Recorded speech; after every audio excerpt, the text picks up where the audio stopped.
Sering ribut itu pasien ketika mau masuk, ketika di rumah sakit dan juga yang di mana-mana, karena banyak yang menganggap merasa dipimpong, diminta administrasi ini, minta jaminan itu dan macamnya, kan sering begitu.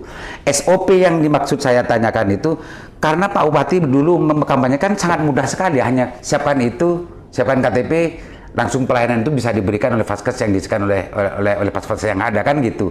Lah, maksud saya model-model semacam itu sudah tidak ada lagi sekarang di puskesmas.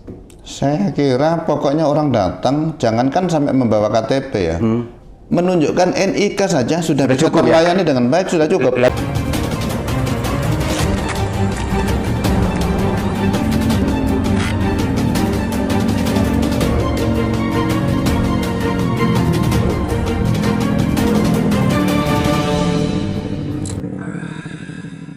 Assalamualaikum warahmatullahi wabarakatuh. Kembali berjumpa dengan saya Leman Haris, jajaran sana bersama. Hari ini saya ada di ruangannya Pak Kadinkes, yang Brukap senior sebetulnya di Kabupaten Bangkalan. Beliau saya kenal sejak belum menjadi kepala dinas, tapi masih ada di Belega. Dulu saya sudah kenal beliau. Assalamualaikum Pak Kadis. Waalaikumsalam warahmatullahi wabarakatuh. Sibuk Pak Kadis hari ini? Lumayan, tapi bisa terkondisikan. Pak Kadis, kita kan belum pernah bicara secara khusus terkait dengan urusan pelaksanaan UHC, meskipun secara umum saya pernah dengar Pak Kadis menjelaskan tentang masalah UHC. UHC ini kan atas kerja kerasnya Dinkes juga dulu meyakinkan Pak Bupati, meyakinkan banyak pihak untuk bagaimana pelayanan UHC ini bisa betul-betul dilaksanakan di Kabupaten Bangkalan.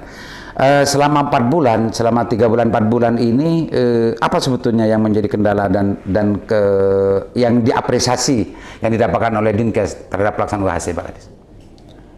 Baik, terima kasih. Jadi yang pertama, apresiasi itu terutama adalah dari masyarakat. Karena masyarakat selama ini merasa terlayani, dan yang lebih penting lagi, mereka tidak terbebani untuk pembayaran biaya perawatan. Semenjak diluncurkannya 18 September lalu ya, ini perlu catatan kita itu antusias masyarakat untuk berobat ini luar biasa. Sampai sekarang? Sampai sekarang. Bahkan di beberapa titik, di beberapa puskesmas, di Vaskes itu ya, tidak menemukan tempat untuk perawatan. Oh, sampai segitunya? Betul. OGD itu antri, dirawat inapnya juga antri untuk masuk itu. Saking antusiasnya masyarakat, karena itu tadi apresiasinya itu adalah tidak memikirkan lagi biaya pengobatan.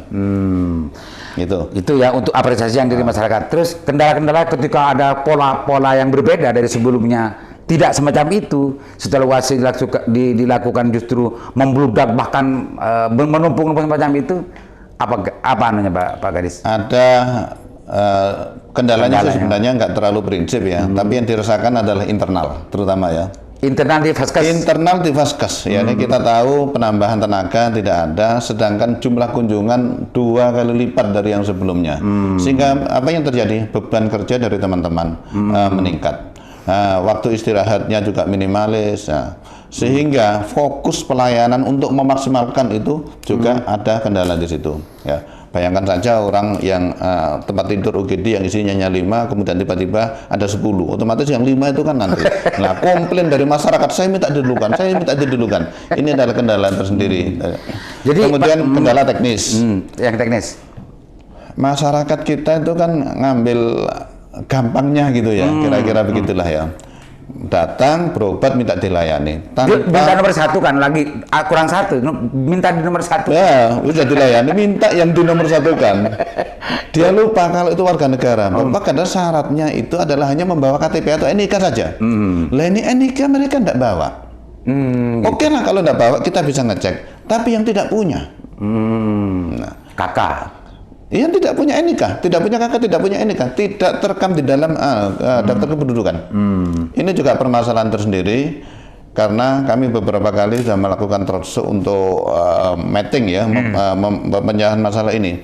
Bagaimana seandainya ada masyarakat kita yang sama saat ini masih belum terekam di dalam kependudukan nasional, kemudian mereka tiba-tiba jatuh sakit dan perlu perawatan. Apa itu solusinya Pak Kadis? Keputusan terakhir kemarin adalah kalau itu hari kerja, karena sistem di kependudukan nasional itu adalah sampai Jumat ya, Sabtu Minggu itu close sistem. Jadi ini kita dibantu. oleh kependudukan. Oleh Dibuatkan pihak NIK. kependudukan. Nggih. Nah. Artinya Dinkes sudah punya kerjasama dengan Oh, kependudukan. sudah kita MOU dan difasilitasi Pak Sekda.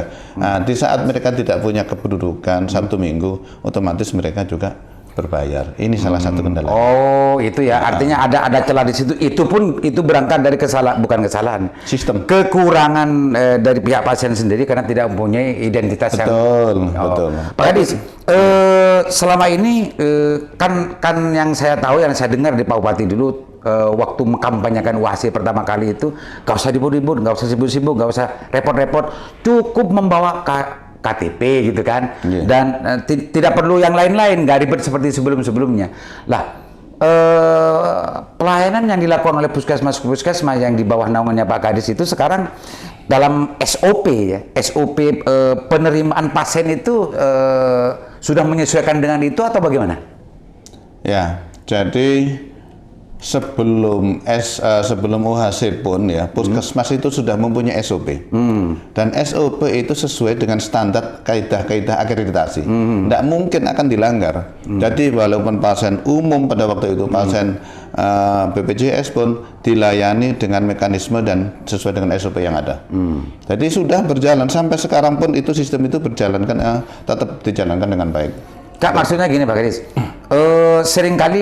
sering ribut itu pasien ketika mau masuk, ketika di rumah sakit dan juga yang di mana-mana, karena banyak yang menganggap merasa dipimpong, diminta administrasi ini, minta jaminan itu dan macamnya, kan sering begitu.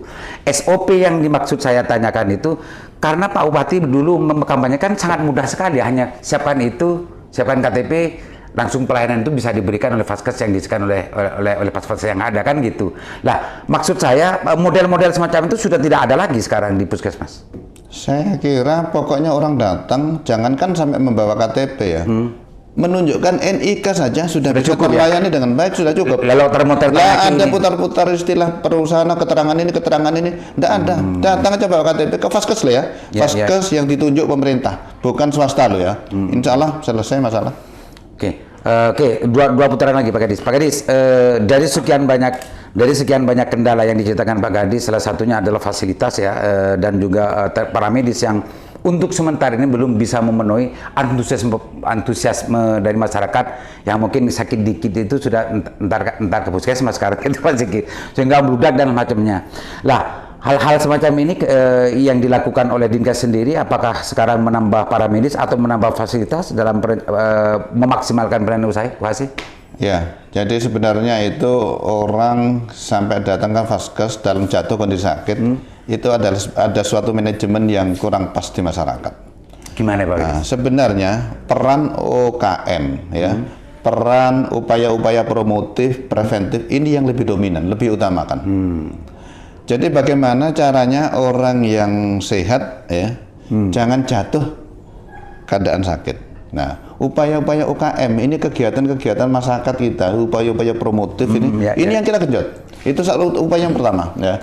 Di saat mereka sudah sakit, nah, itu otomatis kita di Vaskes sudah menyiapkan semuanya ya. Tidak pernah kita menolak pelayanan. Jadi pasien itu dan tidak boleh kan Pak Kadis? Tidak boleh kan? Tidak boleh. Karena itu tidak pernah kita menolak layanan ya. Walaupun sudah hampir seperti itu, tetap kita edukasi, mohon bersabar, mohon ditunggu, nanti kita carikan solusi. Oke, Pak Kadis, satu kali Pak Kadis. Enggak apa-apa. Keburu Pak Kadis bro. Enggak. Pak Kadis, masyarakat itu sudah kadung bukan teracuni, sudah kadung mempercayai kampanye dulu pertama kali launching UHC bahwa di seluruh Vaskes gitu ya. Dan sekarang saya sendiri sering mendapat pertanyaan dari masyarakat, loh kok bisa ada UHC? Kalau di desa kok nggak ada UHC?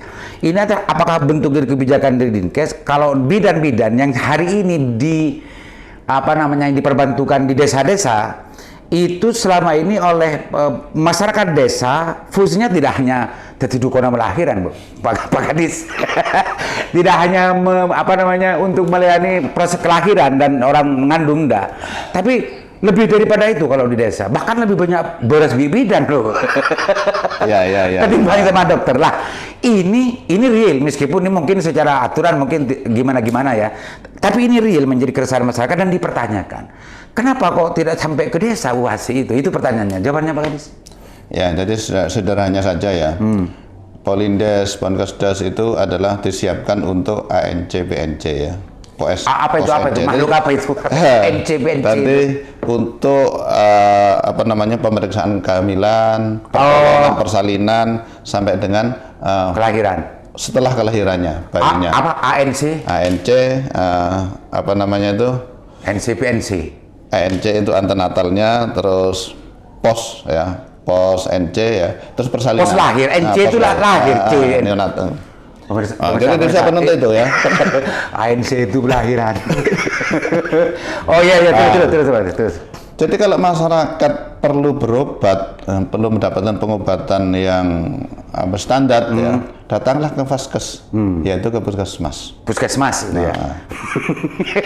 Ya, terkait dengan berbagai macam problematika yang ada di bawah, masyarakat kurang ini terkait dengan layanan di desa ya.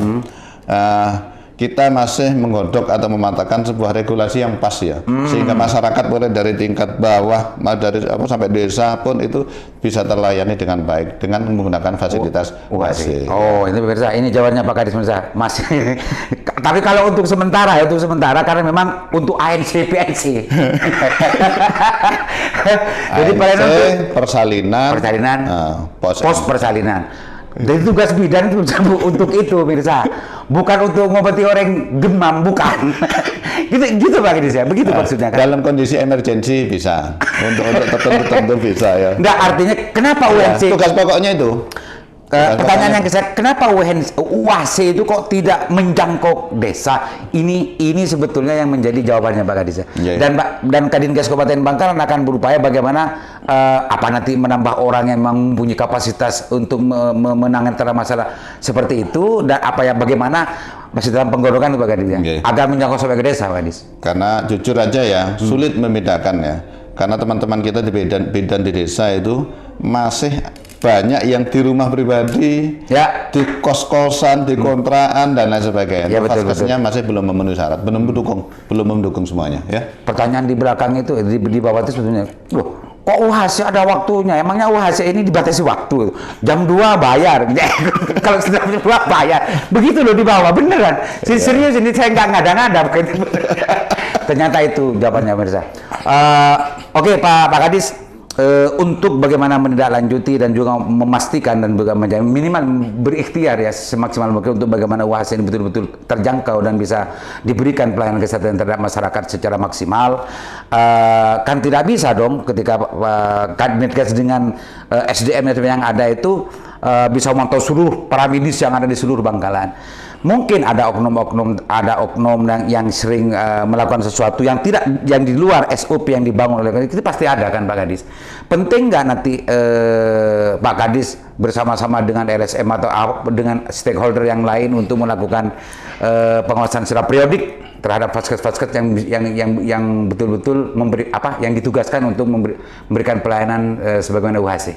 Oke, terima kasih. Jadi di dalam rangka peningkatan kualitas pelayanan, kemudian memperkuat sistem ya.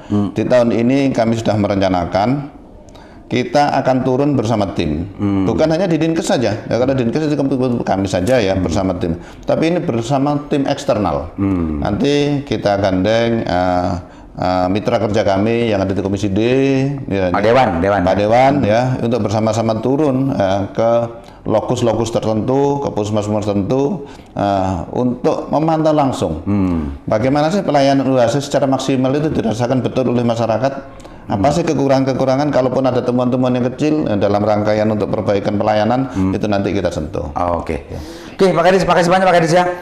Tunggu pemirsa. Nanti Dinkes Kabupaten Bangkalan akan melakukan pemantauan secara langsung, dan nanti pihak eksternal itu adalah Dewan dan mungkin ada stakeholder yang lain yang diajak oleh, mudah-mudahan saya diajak bisa bertanya langsung ke pasien, ke para medis apa kendala dan bagaimananya pasti akan muncul dari masyarakat bawah, dan di situ nanti Dinkes dalam konteks ini akan mengelaborasi persoalan-persoalan yang muncul dan pastinya akan memberikan solusi yang terbaik. Pak Kadis ya. Siap. Closing statement. Baik, terima kasih. Yang terkait dengan UHC, saya sampaikan terima kasih terutama kepada Bapak Bupati yang sudah membuat Bangkalan menjadi Kabupaten Huasi yang kesekian ya di Jawa Timur ini, sehingga manfaatnya betul-betul bisa dirasakan oleh masyarakat. Terkait dengan beberapa hal yang saya sampaikan tadi, yang pertama untuk kami internal ya, tetap kami komitmen ya untuk memberikan pelayanan itu sesuai dengan kaidah-kaidah yang sudah kami miliki, sesuai dengan SOP yang kami miliki. Kemudian kepada masyarakat ya, jangan khawatir ya, jangan beranggapan, jangan mempunyai pikiran bahwa pelayanan dengan UHC ini kualitasnya kurang atau mutu rendah ya. Kita tidak pernah membeda-bedakan antara layanan itu pasien umum maupun pasien yang menggunakan BPJS.